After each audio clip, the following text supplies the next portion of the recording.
What's up, guys and gals, and welcome back to the Nerd Castle. Today in the world of indie games, we're going to be checking out Heroes Hour. This is kind of an RPG, Heroes of Might and Magic infused. It's like an open world sandbox strategy RPG where you build your army up, you go out, you fight with enemies, you try to level. There are other players on the map doing the same thing, controlled by the AI, and like you try to effectively take over the entire thing with whatever your faction of choice is. And actually, there's quite a bit of like depth of content here for a little itch.io game. It kind of surprised me. I sat down. Usually, what I try to do before I record any videos, I try to play a game for like an hour prior to recording anything. Like back in the old days, I treated it like first impressions, where I tried to come in as fresh as possible with like completely clean eyes, having never touched the game before. But over time, I felt like that wasn't entirely working, and it was kind of setting myself up to look like an idiot all the time on the internet. And so now I try to play for like an hour before I go on in, and what'll happen is sometimes I'll get like 30 minutes in, and I'm like, all right, I've got a really good idea of this game now. I've tried out all the mechanics I want to try out. Let's record this thing. And then other times, with very, very rare games, I'll lose track of time, and all of a sudden it'll be like 2 hours later. That literally just happened to me with this game. Like, I sat down to test it out for the video recording, and it ended up being like an hour and a half later, and I was like, oh god, I gotta get some work done today. So anyways, Heroes Hour. You can check it out down below at the link that I'll provide for you. It's $10 on itch.io right now. They are in the process of translating everything, and it is scheduled to come out on Steam, I think, next year. And so, other than that, you'll also find links to my Discord. If you wanted to join up with the community there, you'll find a link to my Twitch stream, my Twitter, all of my social media, all that fun stuff, just in case you wanted to connect with me in another medium. But let's dive on and get this thing done. All right, so on this menu right here, we're going to have to decide what faction and what map we play. I like to play on bigger maps because I tend to enjoy the more embellished RPG aspects of the game. So I like wandering around and fighting monsters and finding treasure and all that kind of stuff. All of the conflict against other factions is not something that inherently like speaks to me or that I'm interested in. And so with the bigger maps with less players, I find that you get more time to have fun and kind of do the RPG thing versus like instantly rubbing elbows with your enemies on all sides of you. So we can go for, yeah, integration sounds all right. Isn't there supposed to be like 3 on here, or are those like neutrals? I guess the grays are neutrals. All right, we'll go each to their own then. So there's 2 players. There's us, there's another player, and then there's 2 neutral factions. We get to choose our faction right here. You've got Order. That's going to be Griffins and Knights and, you know, Paladins and all that kind of stuff. You've got the Wild faction. That's going to be your Elves, your Archers, your Druids, your, you know, Ents. You've got the Arcane faction, which is going to be actually very much kind of like, I guess, Aladdin-inspired. There's like genies, and there's Ifrits, and there's golems, and there's guys riding on carpets as they fly around. You've got Decay, which I actually haven't played yet, but I assume has mostly to do with necromancy and disease. You've got Pyre, that's going to be your fire elementals and your demons, kind of your hellbound critters. You've got the Horde, which is going to be your orcs. It's going to be your minotaurs, all that kind of stuff. You've got the Enclave, which is largely lizard men, actually. So lizard men fans, pay attention. They've got a lizards and dinosaurs faction. Very few games actually have that outside the realm of like Total Warhammer. We have the Lament, which are going to be like your Cthulhu monsters. You've got the Tide. Those are your ocean monsters, so kind of your Davy Jones-inspired Pirates of the Caribbean barnacle monsters. You've got the Earthen, which are dwarves, and then you can just put it on random if you don't care what you want to play. Obviously, I'm going to play the dwarves. I want to play the Pyre, and I want to play the Horde also, but I haven't played the dwarves yet. I've played Order, I've played Wild, and I think I played... What was another faction that I know I played another faction, but anyways, we're gonna go with the dwarves, even though I really like the Hell guys and I really also like the Horde. I want to play them too, but we'll go with the Earthen. Here it's gonna let you choose the name of your Lord, or I guess the Lord archetype that you want. The Lords all start with different gear. You can just mouse over the top of them to find out what you do. So for example, if we take Brynjord, he's got Soul of the Earth. That means every time a dwarf dies, it leaves a soul on the battlefield, and when enough souls coagulate, it turns into a rock elemental that continues the fight. And then we've also got Armor. So the health of units in your army are increased, and apparently they have a chance to block the first instance of damage that they take in every combat, which can actually be kind of like a really good thing, because a lot of the units in this game, it is an auto battler. You don't have control over the units in the battlefield. You control where they deploy, and you control the composition of your army, and you control the leveling up of your army, but you don't control exactly how they fight. They tend to blow their load like right at the beginning of the fight with like their biggest hits, basically. And so actually that ability might turn out to be pretty useful. If you conversely look at Gunvor, if you go with Gunvor, he starts out with extra gold. And if you start out with Torblock, he gets a decreased building cost in his capital. We'll go with them right there, and I'll go with a blue color right there. We'll put our enemy on random because I don't really care what faction they play. And then we're going to go ahead and start off the game. Okay, so here we are at our faction capital. This is the map. It is quite large if you wanted to take a look at it. It does get a little bit laggy when you zoom out to scale, but don't stress about that. We've got a bunch of enemies all around us, and we don't really have the strength to take on any of them. Our army is located right here. You can see the composition, and it looks like we have mine guards. So those are going to be dwarven crossbowmen. And then we've also got miners. And apparently they're very difficult to knock back, and it seems like they do a decent amount of physical damage. The first thing we probably want to do is go into our town, and we probably want to max out our units. And so for 1,200 gold right here, we can buy ourselves a few more miners. So now we have 26 miners instead of the 11 that we had before. That's actually a pretty hefty increase in our efficiency. At the top left, I'll take a look at the UI here real fast, actually, before I dive into the nitty-gritty. Top left, we've got our gold, we've got our ore, we've got our wood, we've got our mercury, we've got our crystal, and we've got our sulfur. These are all going to be used for either building buildings or building units or replenishing units. Just kind of depends. Down here we've got an impossible fight. Impossible fight. Did the bear get any easier? Man, we've got like no feeder fights around us. We're going to have to go look around to level up. We can click on our city. That'll automatically take us back. You can click on a character. That'll automatically take you back. You can't have multiple lords, each with their own armies. I haven't tried to fight one enemy with multiple armies yet. I don't know if they add in kind of Total War style. Somehow I doubt it, but like maybe. Every single day we have the ability to build one building inside of our capital if we have someone there to actually go in and build it. I would suggest that we already have mine guards. What do these do? They give us, it'll turn our miners into carvers. Gotcha. So they get an extra damage right there. And it appears as though they also get a little bit of extra health. Okay, I don't really need heroes right now. It looks like it creates a small regiment of excavators, mountain guards, and riflemen every week, and it will spend 250 gold a day for that purpose. Right now we've got a 1,000 gold surplus, so I'm thinking the guard post is probably the best plan for right now. That way we can max out the remainder of our crossbowmen right there. I'd like to get the tavern built on the next turn and go down to the infirmary. That way I can replenish my units whenever they die. There's a chance you can replenish units whenever they die. We've got a fort over here. Okay, I kind of got to go through these buildings right here because I never played this faction before.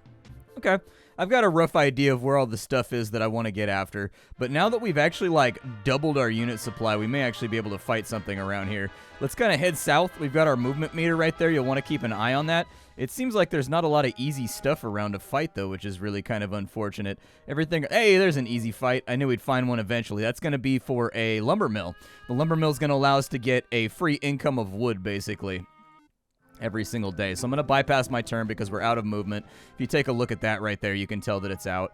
We'll go ahead and fight this fight right here so that we can get a lumber mill, and I'll show you how the combat works. So at the beginning, you get to deploy your units wherever you want them to go.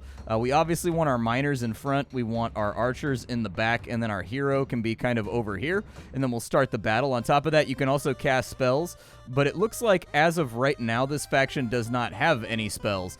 So we're pretty much just like brute forcing it right now. Conversely, when I started out as the Druid faction, they started out with relatively like really weak units, but they had like really powerful magic that like super changed the layout of the combat and respawned enemies as kind of like elementals, and basically they had ways to multiply their unit stacks even though they were starting out from a point of weakness. If they could kill a couple of enemies, they could use that to resurrect them as kind of like forest spirits or whatever and come back from the grave. And so anyways, different factions also play differently. They have different focuses. We leveled up from that fight, and it looks like we've gotten +1 knowledge. That's going to increase our mana, and it's going to give us some better regeneration. And we get to pick what we want now. We can upgrade Soul of the Earth. We've got Armorer as well, so we can upgrade either of those, or we can click on one of these ones that's down here. So for example, Mastery. We will recruit miners over time. Miners and carvers will have more health and deal more damage. I think that's actually a really good one to pick up. I'm a big fan of free units, so I'll pick up some of the wood down here, and then we'll also take that lumber mill and we'll claim it. Unfortunately, we don't have anything special we can do with the lumber mill. Some factions will have a building, or a couple buildings in particular, that they can do special stuff to kind of make up for the fact that they're weak in certain regards. So going back to the elves when I was playing as them, they have the ability to basically overgrow this stuff. So they can have like a normal lumber mill, or they can overgrow it. And if you overgrow it, it basically puts it into like turbo mode and also gives it a fat garrison to defend it, which can be really, really nice because the elves, from what I can tell, they have a lot of problems like maintaining unit stacks. There's a treasure chest right there. We can get 1,250 gold or we can get 2,000 experience. At this juncture, I feel like the 2,000 experience is probably smarter. We got +1 attack right there in combat, so our hero just got a little bit stronger. We can get elementalism. That's going to allow us to summon elementals throughout the combat, or we can have estates added to our character, which will give us extra gold. I'll be honest, I like everything in the second tier right here. I like all three of them. It's very, very rare that in an RPG I like everything that's on a certain level and I can't decide between them, but that's where I'm at. I'm going to go ahead and take estates because I want to have more money. I don't know what my gold income is. It looks like we get an extra 250 for every level we put into that ability. We also have equipment, by the way. I don't know if you noticed that earlier when I was showing you my army comp, but our hero does have equipment that we can swap out as well. As you find artifacts and spell books and shields and swords and stuff like that, it will make your main character stronger. There's an obelisk down here. If I can get to the campfire, the campfire usually lets you move a little bit further. I can build something right now, and I think it feels like a good idea. If we can get to the foundry, we can get either hoplites or ice engines. Yeah. You can swap the production here whenever you want. It's up to you, but you can only have one of these two types in your army at any given time. So that's how it splits up. I'll take the hoplites. I like that idea. I could max them out, but I think we're just going to wait a turn, and then we'll head on back. Alright, so we got 1,250 gold right there, a little bit of wood. I'll grab that camp real fast because it's free money. There's an obelisk over here. This obelisk, what it does is it will give you effectively a hint as to where there is a secret treasure on the map, and if you can dig for riches at any time. And if you end up finding it, it tends to be pretty dope stuff. However, I haven't been that lucky in my somewhat limited plays, but maybe someday I'll find a treasure. Looks like we found basically the end of the map down there, which kind of sucks. I can build another thing inside my capital right now, and I think it doesn't sound like the worst idea. Let's maybe get...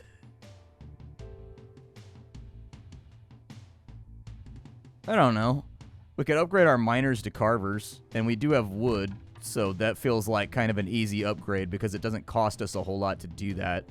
And then next turn we'll head on back and see if we can upgrade the army a little bit and make them stronger. The enemy's sailing around on a boat right now. I don't know what he's doing, but that's the other faction right there, who apparently is already way more awesome than we are. We've added a little helmet to these guys. They're a little bit stronger for 1,500 bucks. We can also grab some hoplites for our army. Sounds like a really, really good plan. Those fights have now been downgraded in difficulty to hard, but they're no longer impossible, so that's good. Did I already do my building for this turn? I did not do my building for this turn. So if I get the Guild of Mages, we can get some magic that we can play around with. We can also build the fort, which will increase the defenses of our town, but it is very pricey, and it would basically bottom out our ore, which I think is going to be kind of I feel like could be a little bit of a problem. The foundry being upgraded, though, is easy, so we can do that right now. And for 660, we can upgrade these guys to an even better version of what they already were. And so there you go. How are these guys doing over here? Are these guys, like, difficult? So they are challenging now. That means we could win, but, like, I would prefer to have some magic available before I give that a go. I don't know. That guy's neutral, so I don't think he's going to attack me. I think he'll leave me alone. There's a challenging fight over there, challenging fight over there. We need to find a couple more gimme fights, basically. Things that'll make us get some XP and kind of, like, build us up a little bit. Our army is getting stronger, but unfortunately with this map gen right here, we haven't really gotten anything too awesome. There's a rainbow. Yeah, let's go ahead and get luck for the next battle. Hey, there's an easy fight. Let's go find this guy over here. What are those? Those are Trog Zerkers. Gotcha. Okay, well, we've got a lot of ranged, and so really the way that I see this playing out is that we use our carvers out front. We put our range kind of in the back, and then we have our vanguard be our hero and our main unit right there. And then we just start the fight off. I love the way they multiply like that. Like, when I first came into the game, I didn't think this game was going to be much. And I was like, oh, so it's just like one unit, but it's got a number over its head for, like, how many are actually there. Kind of like Langrisser style. Okay. And then when I actually clicked start battle and they unfolded into an actual troop stack, I was like, oh, sweet, dude. Like, I was so happy about it. 805 XP right there, and we have secured a source of ore. Or what? I don't know, dude. I just throw these threats out here haphazardly. There's near impossible fights over there. Is there anybody out this way that wants to beef with me? Hey, there's an easy fight right there if nobody else scoops it up. And it looks like we get some kind of flame spear or something. So, like, I think that's an easy pick right there. Let's go for it. We're fighting some lizard men. So we've got a Lizward, okay? And then we've also got a Lizarcher. Fair enough. Apparently the developer is a big fan of just smushing names together. I respect it. I respect it. We're going to fight from this flank first and wipe out their ranged, or wipe out these guys first. And then if we can heavily outnumber these dudes right at the beginning and just take them out, that's what I'd prefer to do. That way we can just roll on the archers kind of like aggressively. Go get them, boys! Go get them, boys, for the deep mines, for the great chasms. Lizard men have nothing to show to the great dwarven horde. They are actually doing a pretty good job of skirmishing with us right now and making our life a living nightmare. That should be a level up. So there's our level up. I think I'd like to recruit some more miners. Oh, we need Soul of the Earth first before I can upgrade that. Okay, so where's Soul of the Earth? Oh, Soul of the Earth is that guy right there. Okay. Apparently, the elementals that can spawn from our dead dwarves have a chance to become permanent if I upgrade this. That's kind of cool. I'm going to take the free elemental summons, though, first. And then let's grab all these goodies right here. We can take 1,000 gold or we can get 4 crystals. We've got a decent supply of gold. We have no supply of crystals, so I'm going to take that. We've got a Staff of Fire, which has been equipped on our character as far as I know. That's given us the Fireball spell, which is pretty cool. That'll be helpful. There's a couple of little fights over here. But I kind of want to take a look around. These are still near impossible, huh? Feels bad. That's going to be a rip. Let's go ahead and continue upgrading things and making stuff better. So we can get... Oh, it upgrades them to the Bear Guard. Well, now that we have lots and lots of stuff coming, yeah, I'm going to go for it. Now, as you get upgrades, you may have noticed on the city menu that it said like 16 out of 20 or like 0 out of 6. That's how many upgrades you have to do before your civilization upgrades, kind of like Civ style, basically. And every single time it upgrades, your city gets a perk. So we can take Patriotism. That gives morale to all heroes and units that get recruited here from here forward. We can get Mine Guard Experts, which makes our Mine Guards grow much more quickly. Or we can get Miner Experts. That's better than a Major Expert. It makes our Miners and Carvers grow faster. Since we seem to have a lot more range than we have melee, I'm going to beef up our melee a little bit. And now it looks like we can actually like increase the amount that we get out of the garrison right there, which is pretty swell, actually. An extra couple guys definitely won't be turned down. We get a faction-specific mechanic. A stonemason or rune carver can pick a rune giving several abilities to the units in their army. Okay, runes can be changed freely here, but only 1 rune can be active at a time. So we need 6 more upgrades before we get better at our jobs, basically. Alright, well, ideally, I think we just want to head back to town, then. It doesn't look like there's much else that we can do over here, unfortunately. We've sort of run out of things we can accomplish. We also seem to be trapped inside our own territory, which concerns me, but I'd like to send these guys up to see if there's anything around here that I can take care of. The Crucible allows your hero to summon demons using sulfur, mana, and gold. Doesn't sound like the worst plan. We can get 9 fire stingers. Okay, they don't seem that sticky, like they don't seem that tough, and that is a lot of my sulfur. I don't have any way to replenish that sulfur. There's a challenging fight right there. There's a hard fight right there. I should probably just head back to town. That's what I'm thinking. If I can upgrade anything else for just wood and ore, since we get that for free, I'd like to do that. If we go, we can get a rune altar down here. So let's do the infirmary so that our units replenish. There you go. You can see them right there. They're going to get added to the garrison. These are guys that we lost in combat, and it makes a dice roll every time somebody dies in combat. And so you roll them die, and then some great celestial being is like, you've been saved. And so anyways, if we go back to town, we can recollect our units without having to pay for them, which actually will save you a lot of money because re-recruiting costs a fortune in this game. So anyways, that's going to be our turn. Let's go ahead and bypass it. All right, and I want to head back to town so I can pick up my units. So that's exactly what I'm going to do. One thing I really, really like about this game is when you capture mines and when you capture lumber yards, if you look, they actually send the carts of their good back to your city, dude. That's like a really, really cool little detail that I like very, very much. I think it's a pretty rad detail. Like, it'd be very easy to just not do that and have a pop-up come up over the top of each of the buildings, but instead they've decided to make the world a little bit more immersive by making it apparent that there's trade lanes forming inside of your territory, and so that's pretty dope. I'm always a fan of developers that take the extra time to make cool stuff like that happen. We could recruit our butts off right now if we wanted to, but I'm gonna let my unit replenishment just kind of like pool up for a little bit, and then we will deal with that later.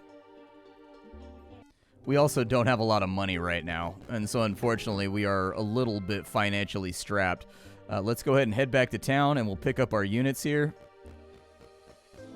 Alright, so back in town with our units. Those guys have not healed yet. That's a bummer. I can get more carvers, 24 more of them to be specific. I can upgrade my archers again, and it's not really that expensive, so why not go ahead and do it? We've got these rune casters over here, which I think will kind of make our army a little bit better. We can grab those guys right there. Yeah, I'll grab the archers too, and now we've got a pretty beefy army to the extent that it's kind of like trivialized a lot of these fights that were initially very daunting around the center of our capital. However, there is like a maximum amount of units that you can deploy, in case you didn't know. I don't know if this is affected by the level of your hero or what affects who's in reserves and who is not in reserves.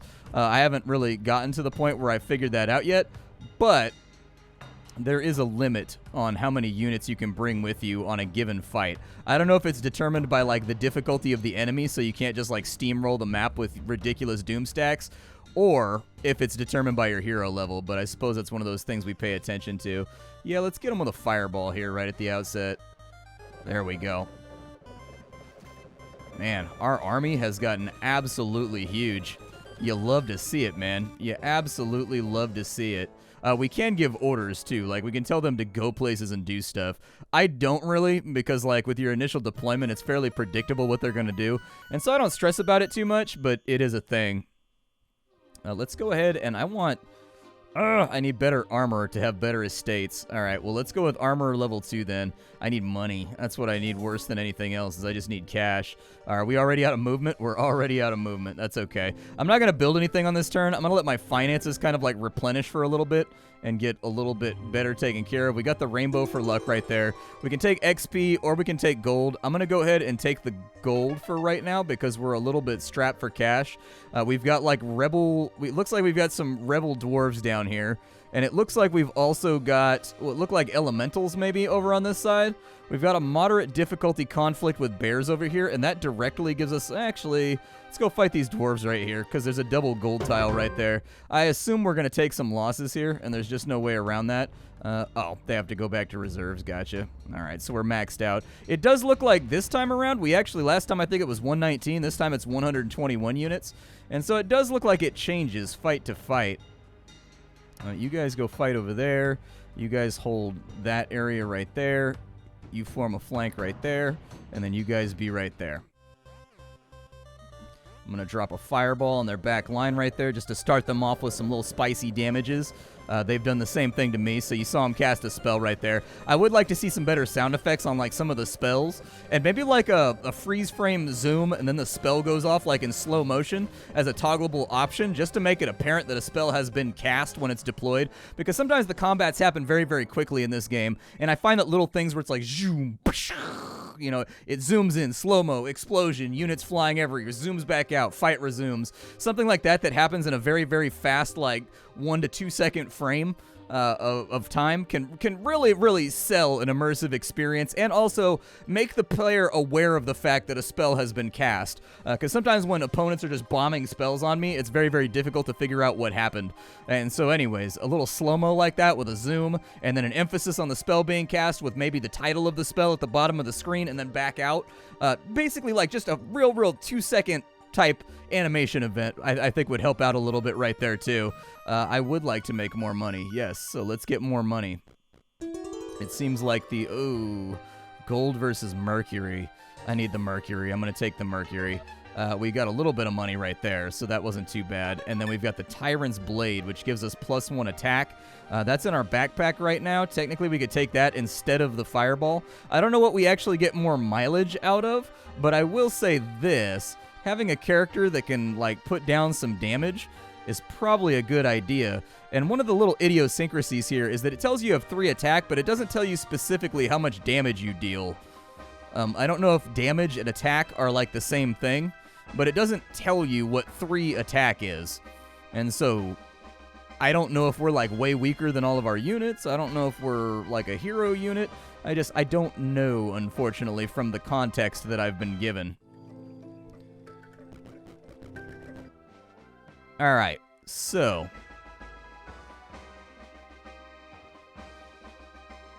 we are going to need to replenish, I think. How many guys do we have in the infirmary? Quite a few. So after carefully reading the infirmary thing, I guess this doesn't save us on money. It just adds them back to our replenishment, basically, so we have to rehire them. Either way, we have to spend the money, but, like, fair enough. I would like to pick up some more legionaries, and I think we can afford to do that, so, like, let's head back.